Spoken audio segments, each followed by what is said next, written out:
Welcome to Behind the Bends. I'm your host, Jordan Henderson, for this special edition of Behind the Bends, where we bring you a closer look at musicians and artists performing in our 4 states. Today, our special guest is Andrew Salgado, an up-and-coming country singer who has opened for country music artists like Eli Young, Carrie Underwood, and Toby Keith. Andrew, thank you for joining us, man. Thanks for having me. Thank you for taking time out of your busy schedule to come here.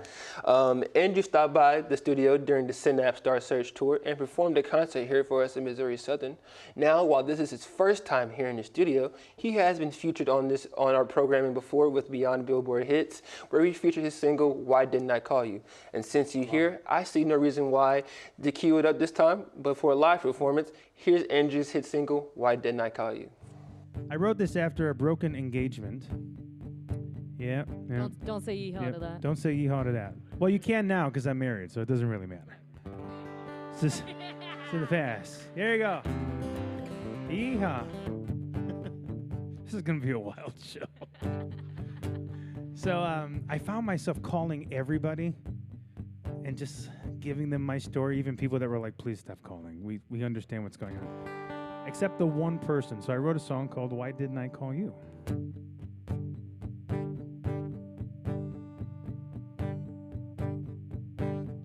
Didn't even want to leave the house. Barely know her, but I promised myself. Can't remember who I was before. You're like a shadow that follows me. It seems endlessly. 'Cause everyone says time will help you see the light, but every time she moves I see you in her eyes. Everyone says faith will help you through the pain, but everything she says reminds me of my promises. Why didn't I call you when I needed your help? Why didn't I call you on days I hated myself? Why didn't I call you just to wish you the best? Why didn't I call you? 'Cause I sure called everybody else. Can't believe I'm even in this spot, talking and drinking with a stranger now. Not even speaking, but I nod my head, 'cause I'm just wishing you were here instead. You never leave my bed. 'Cause everyone says time will help you see the light, but every time she moves I see you in her eyes. Everyone says faith will help you through the pain, but everything she says reminds me of my promises. Why didn't I call you when I needed your help? Why didn't I call you on days I hated myself? Why didn't I call you just to wish you the best? Why didn't I call you? 'Cause I sure called everybody else. Why now, why now, why now, why didn't I call you? Why now, why now, why now, why didn't I call you? 'Cause everyone says time will help you see the light, but every time she moves I see you in her eyes. Everyone says faith will help you through the pain, but everything she says reminds me of my promises. Why didn't I call you when I needed your help? Why didn't I call you on days I hated myself? Why didn't I call you just to wish you the best? Why didn't I call you? 'Cause I sure called everybody else. I called everybody else.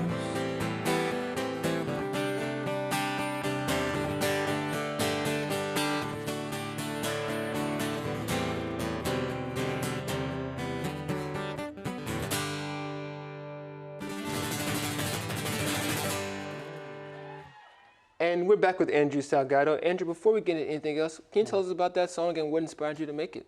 Yeah, I had just gone through a broken engagement, and I did find myself telling everyone about it and calling everyone for advice and guidance, except the one person that I actually wanted to call.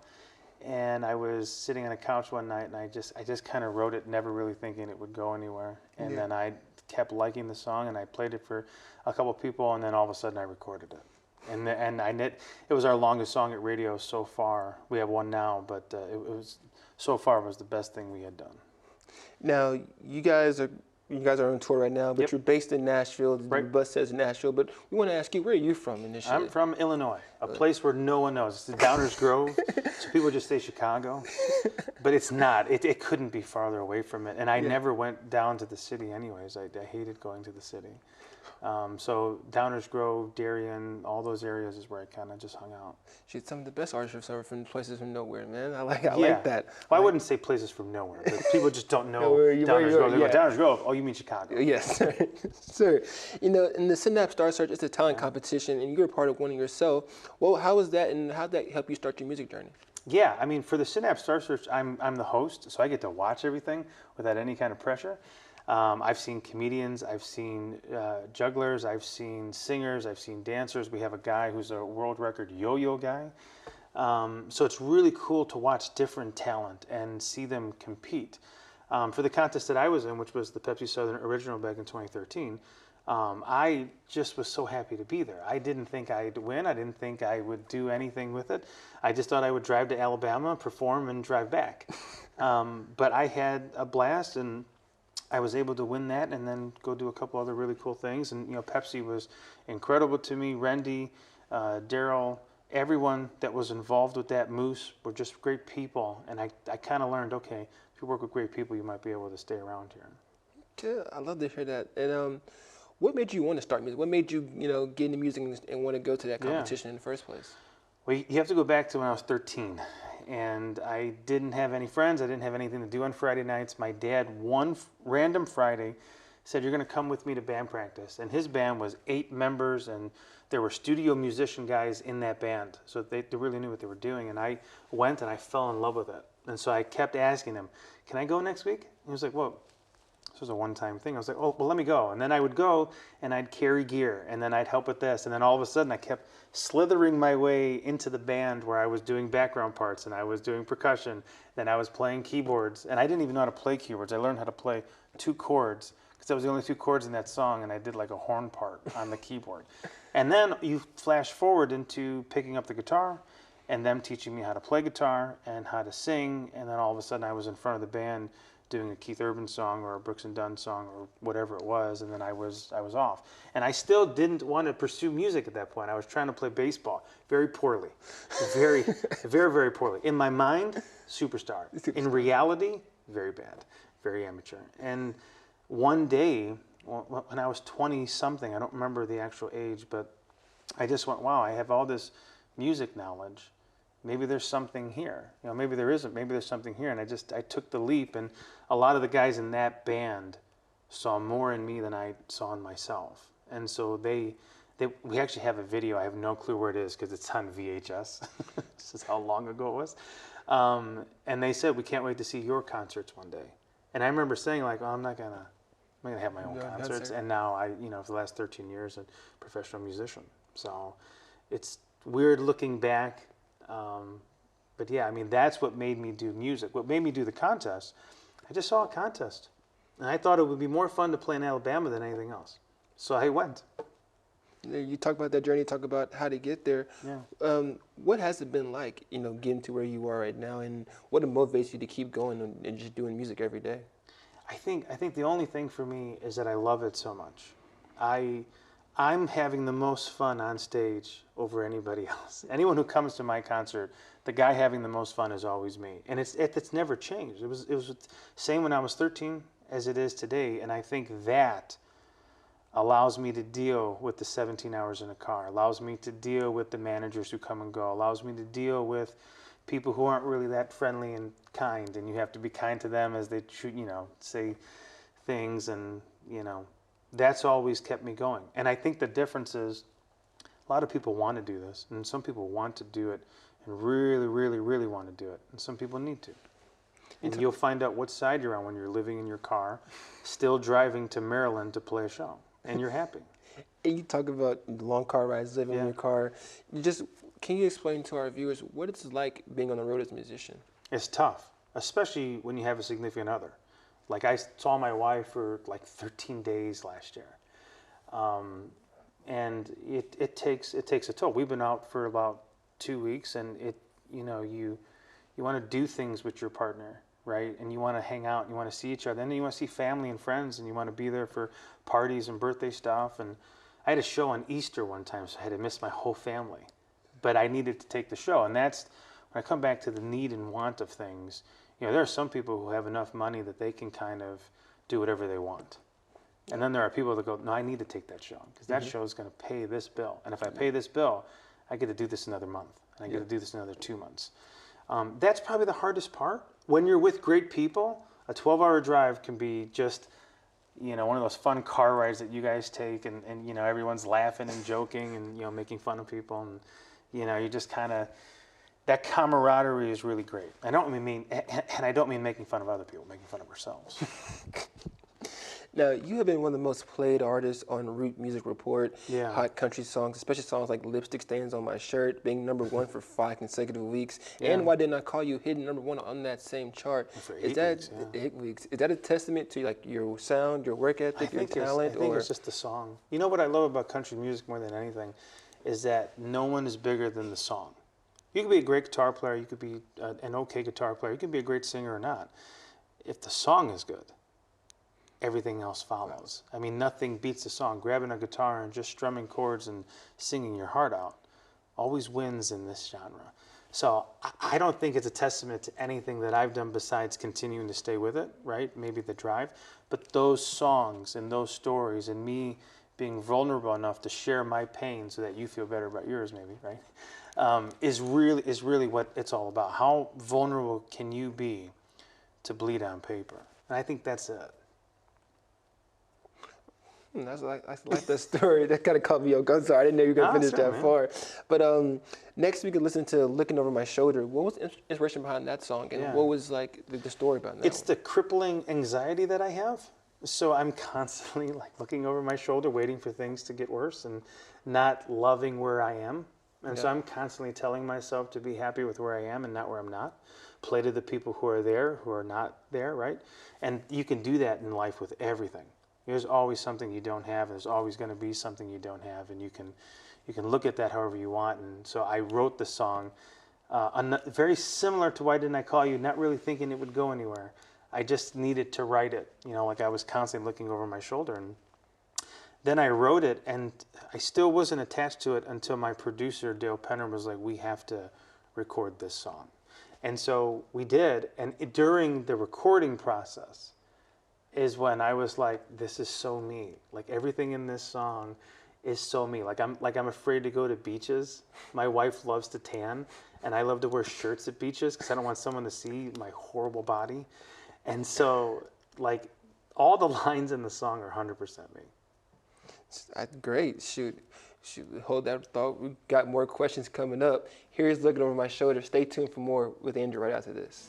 This next song is called Looking Over My Shoulder because I have crippling anxiety, which is good. You can use my problems to feel better about yours. That's what songwriters really do. We talk about stuff. But it was funny when I recorded this. As I was playing, I was like, God, I worry about a lot of things. Wonder how this will sound when people hear it. Probably shouldn't worry.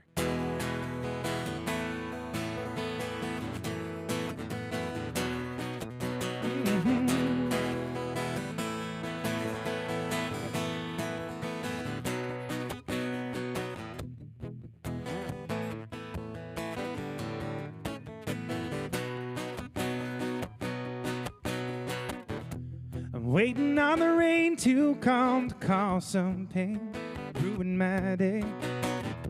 Keep looking to the past, I've had to show up fast, ruin my plans. I should be happy, I should be looking on the bright side, but I don't know why I'm thinking that you're running high. Maybe it's just the way I am. Why can't I enjoy everything I have? Waiting on the rain to come to cause some pain, ruin my day.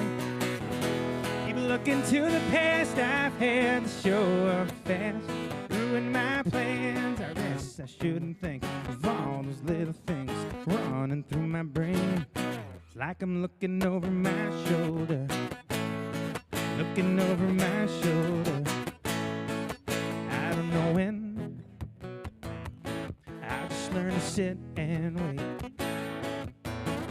Let things happen, seems I try to control almost everything. Maybe it's just the way I am. Why can't I enjoy everything I have? I'm waiting on the rain to come, to cause some pain, ruin my day. Keep looking to the past I've had, show up fast, ruin my plans. I guess you shouldn't think all those little things running through my brain. It's like I'm looking over my shoulder, looking over my shoulder. This is what you do when you don't have a band behind you. Although looking over my shoulder today works, as you're right there. Maybe it's just the way I am. Why can't I enjoy everything I have? I'm waiting on the rain to come, to cause some pain, ruin my day.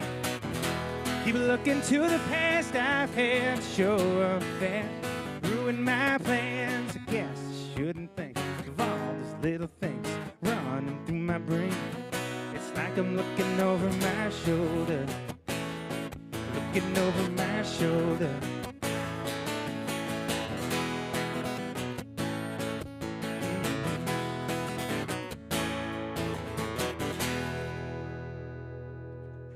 Welcome back. That was Looking Over My Shoulder. We are here with Andrew Salgado. And Andrew, you know, you talk about your songs and you talk about, you know, what they mean. I feel like a lot of country songs, your songs, are a lot of relatable. What do you think is so impactful about that relation with songs, with the art, with the listeners? I think if you write about something that really happened, there's a good chance it's really happened to somebody else. I mean, for me, all the songs I grew up listening to were relatable.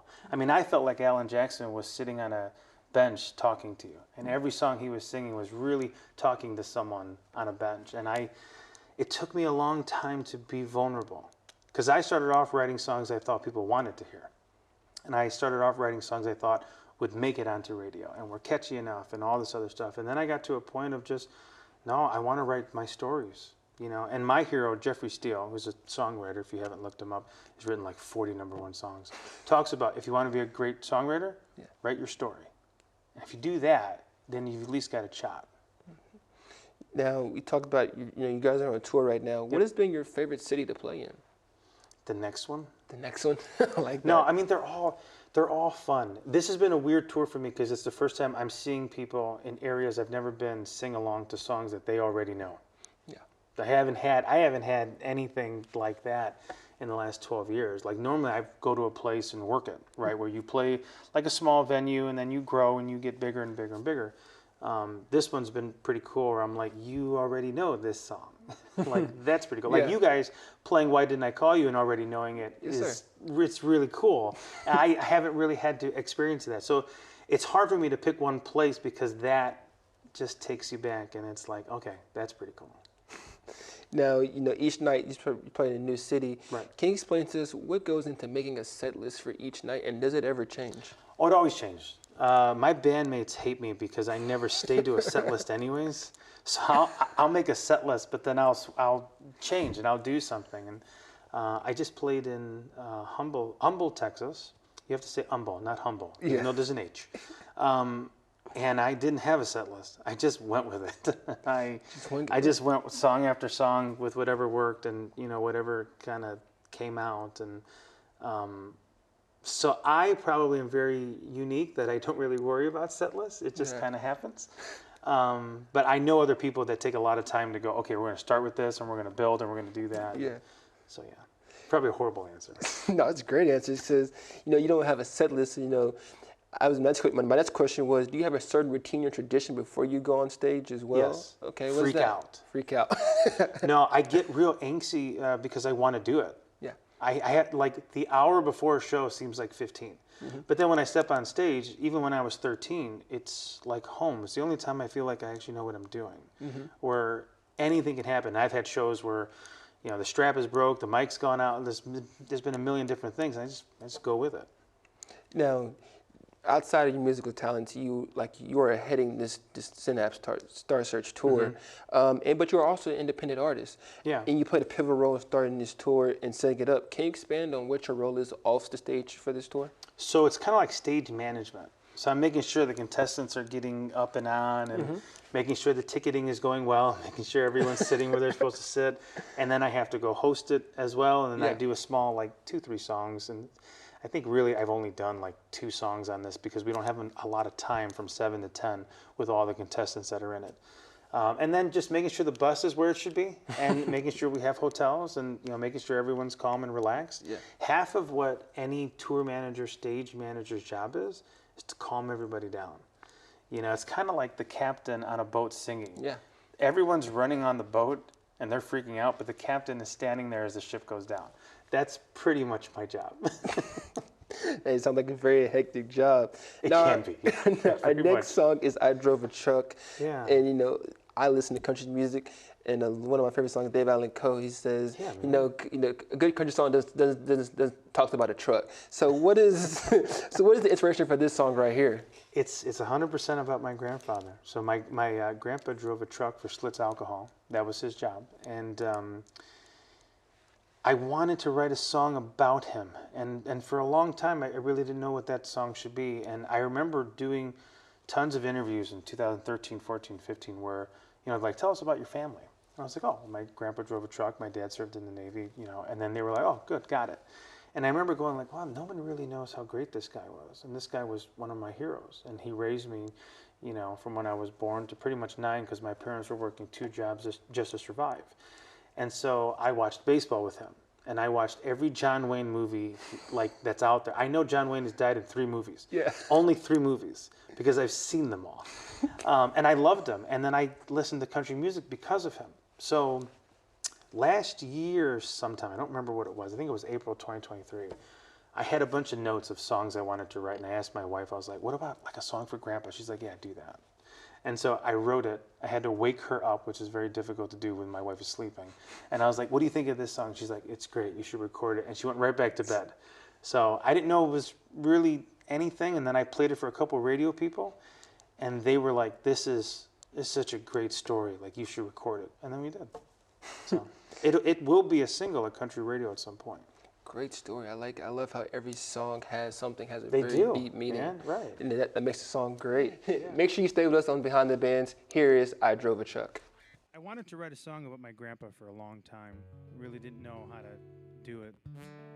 And then last year, I finally went, I should probably just write about who he was and what he did. And a lot of people, when I would tell them, he was a truck driver, they're like, okay, got it. I was like, no, he was so much more than just that. He was my first kind of hero, raised me till I was about 9 years old.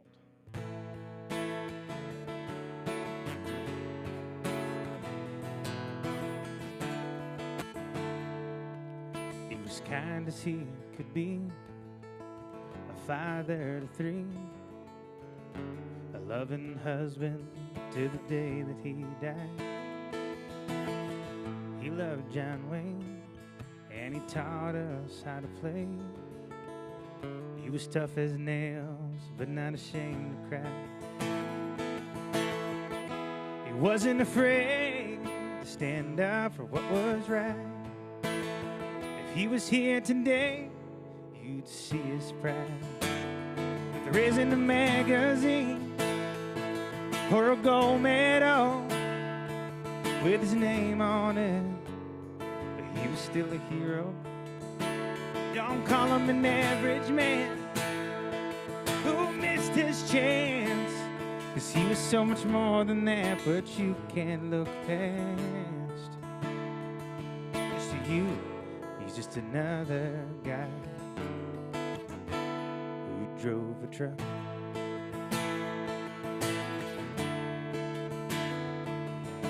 He always told the truth, no matter who.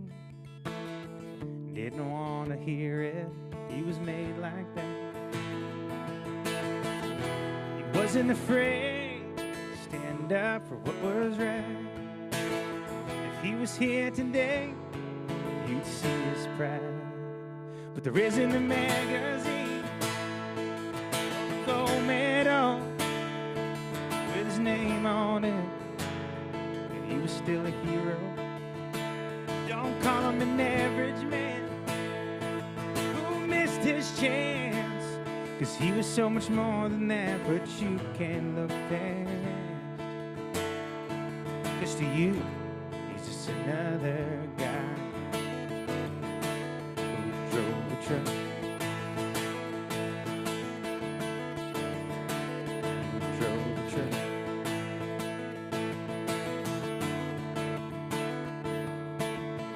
Wish he was here to see what I've become.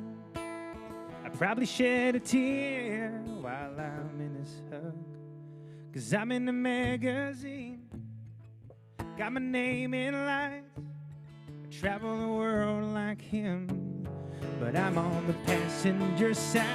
So much more than an average man who missed his chance, who taught me everything I know, and I'll never forget that.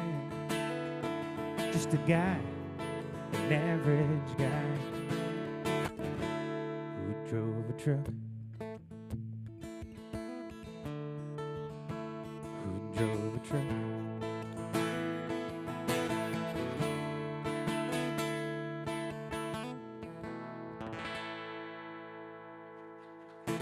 That was I Drove a Truck. We are back with up-and-coming country music artist Andrew Salgado. And Andrew, as your website states, you are no stranger to TV appearances. You appeared in multiple magazines, podcasts, and TV show appearances. How would little kid Andrew react to seeing you now? Little kid Andrew was also on TV, which no one knows. I've actually never mentioned this a lot, but my dad was an executive producer, so kind of what you guys are doing here. And he used to do freelance commercials, and he would not pay me and would make me one of the actors. So I had more fun messing up the other actors as a little kid. So you know the Sylvan Learning commercials? Mm-hmm. Like a long time ago, there was one where I was supposed to just go, "Hey mom, what's 2 + 2?" And instead of doing that, I kept finding a different mathematical answer, and she was ready to say 4 every time. So I've been in front of a camera a lot, which is probably why I'm not really nervous in front of one. Mm-hmm. So little kid Andrew would probably be like, yeah, there's nothing different with this. Little kid Andrew thinking he'd be on stage playing songs and traveling for a living like his grandpa would probably cry, you know, but he wouldn't be afraid of a camera. I mean, how many times have I looked directly at it today? No, a bunch of times. You look way more than any other guests who I've had. Most people go like this. But I would just go right here. For sure. Like Deadpool. I love it. I love it. Break the fourth wall. I love it. Now we talked about you performing on tour and performing on TV. Yeah. What is the difference between live concerts and TV? TV will ask you to do it over and over again. Mm-hmm. Live is just one time. But, I mean, the audience live is just so... It's so infectious. I mean, you can play 2 hours longer because of an audience, and if you were to just do a rehearsal for 6 hours with bandmates, it'd be pretty difficult to do. But TV too, like you know it's going to be replayed, you know it's going to be edited, so in the back of your mind you're like, oh, I don't want to make a mistake. You know, you want to make sure you know the lyrics and stuff. Live, you know, there's sometimes I've made some mistakes, but I'll kind of laugh it off, and I'll kind of maybe redo something or just tell the audience, whoops, you know, something like that. There was one time I pretended the mic was out and just went, and then went right back into the thing, and I stole that from Keith Urban because he did that one time and talked about it in an interview. But yeah, I mean, live is what I live for. TV helps us though. I mean, the exposure you get from TV and to go out and play a song, sometimes it's really early in the morning, and I have a long time to warm up my voice, so I'll have to wake up at like 5 a.m. to be able to do something at 8, to be able to get like enough food and water in me that I can actually sing. So that's probably the only difference. So, you know, you have the songs that you put out, but tell us what recording is like, and what is your method, and how long does it take to record a song? So it's changed over the years. I've gotten to a really good process of trying to eliminate overproduction. Okay. So we'll go in and we'll limit ourselves on time. because I love doing that because it forces me to make decisions. Yeah. When you have a lot of time, you're like, hey, let's bring in a fiddle. You know what? Let's bring in a horn section. Let's do all let's these redo things. the electric guitar 9 times. Yeah. But when you can't, like when we recorded Why Didn't I Call You, we had a day and a half.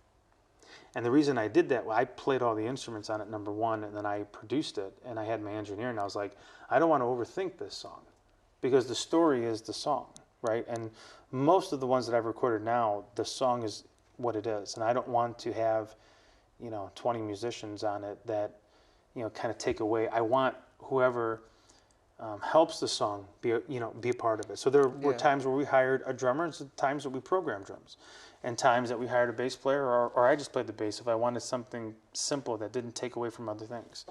But when I started, we had years of making albums where we were constantly tweaking, and you can do that with anything. You can do it with TV too, where you can edit a program for a year and a half. Yeah. I mean, very well. We edit all the time here.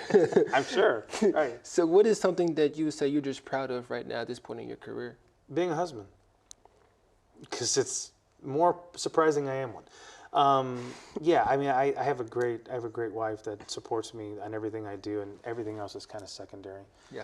I'll always find a way to be in this industry. It might not be where other people think I should be or not should be, but I'm happy to just be in it, and I'm happy to to do it. But to be a husband is more fulfilling. Now, of course, you have to finish this tour out. You got to finish all your duties here. But what can Andrew Salgado fans expect next from you? Well, more singles. I did come out with a poetry book this year. I'm contemplating doing another one. Yeah. I don't know yet because that took a certain amount of time, and you got to devote time to kind of doing it. I'm starting to produce a couple other people. I don't know if I'll announce it or kind of get behind them or whatever happens with that. But they can definitely expect me to write and play songs and to always do that. Yeah. And whatever venue that might be, that's the venue that it is, that we're very gracious that they let us come there. But that's what they can always expect. And my hair will continue to fall out. That's why I wear the hat. No, man, it looks great. It does not look good. Oh, trust me, it looks great. Look 10 times better than I do right now. Now we have our last song here, and it's one of your newest songs, and it's Like He Should. Can you just explain that song and what does it mean, man? If you've ever been in the friend zone, that's pretty much what it is. So I've been in it like 8 times, and I had numerous different times where people were calling me late at night and telling me how horrible their boyfriend was. And for me to listen on the phone and go, oh no, well, it'll work out. Yeah. These things happen. And then thinking like, no, I don't think these things happen if like people really want to make it work. And so I had that idea for such a long time. And then finally I was just like, oh, he doesn't love you like he should. And I just wrote it. Out, and there's a clean version and there's a not clean version of the song. So we had to go back into the studio and make a clean version of it for country radio. My wife was the one that was like, you got to leave it the way it is because it's exactly what you wanted to write. And I was like, I don't know. I don't think we should put this in there. But I'm really happy that the song is moving up on the charts and that it's just living on the charts. Forget about moving up or down. Like the fact that it's on country radio is just really cool. But I love that I get to play it every night and I get to tell some stories about some instances and just kind of go with it. Now you're on Spotify, you're on Apple Music, you're on everything.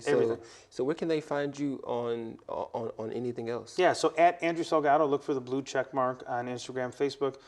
I have to make a new TikTok because I never understood it the first time and then I got rid of it, but apparently it's too powerful. You got to have it. You got to have TikTok. But YouTube and everything else and Spotify, andrewsalgado.net, N-E-T will be the website. But the best place to meet me is in person. Because then we can talk and I can play a show and we can have an interaction. Yes, sir. That's how old I am. I just want to have interactions. The interactions, that's the human interaction. That's where the key is, man. That's what we're having right now. Yes, sir. I love it. Thank you for coming here. Thank you for taking time out of your busy schedule. Thank you so much for staying with us. And any updates for Andrew Salgado, use his webpage, andrewsalgado.net. Thank you for joining us on this special edition of Behind the Bands. I'm Jordan Henderson, and we leave you with Like He Should. See you next time. Hi, let's sing a song. It's at country radio right now. It's number 71 on the Music Row charts. That's why you don't know about it. It's because it's number 71 on the Music Row charts. There's a lot of other bigger names on that chart from 70 to 1. But if you've ever been in the friend zone, like I have, 8, 9 times, you'll understand the frustration when someone calls you at 1 o'clock in the morning and goes like, oh my God, he did it again. He's not going to do it again, right? I was like, I don't care anymore. So this song I wrote when I was your age. You're all in college, right? Raise your hand if you're in college now. Why was there another answer than just a raise hand? Did you hear that? I thought that was just a raise hand, no raise hand. Pretty simple stuff. So when I was in college, I was in love with this girl. But she just saw me as a friend who would pick up her stuff and drive her around and talk about guys and have lunch and take all my food and call me all the time, to the point where my family, this is how old I am, we didn't have cell phones. Someone called the house. And they were like, blah, blah's on the phone, so you thought I was going to drop a name. I ain't going to drop a name. I've been doing this a little bit. They were like, someone's on the phone. I'm like, again? I was like, hey, what's up? She's like, oh, I need your help. So I finally wrote a song about the frustration. It's called Like He Should.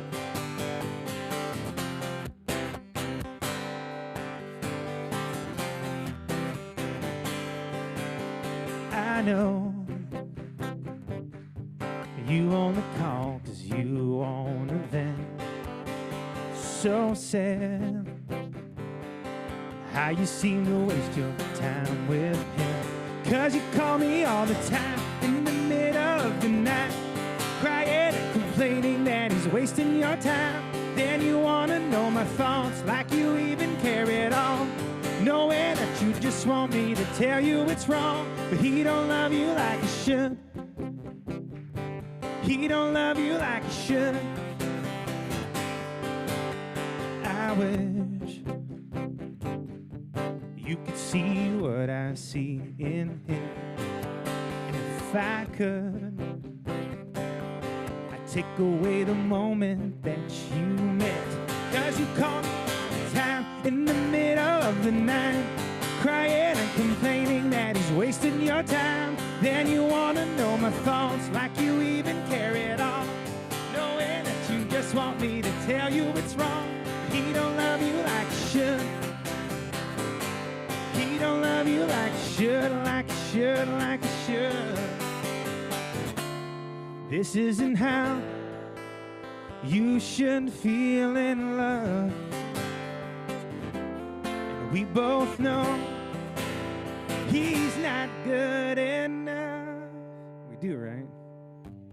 Everybody knows. 'Cause you call me all the time in the middle of the night, crying, complaining that he's wasting your time. And you wanna know my thoughts like you even care at all, knowing that you just want me to tell you it's wrong. He don't love you like he should. He don't love you like he should, like he should, like he should.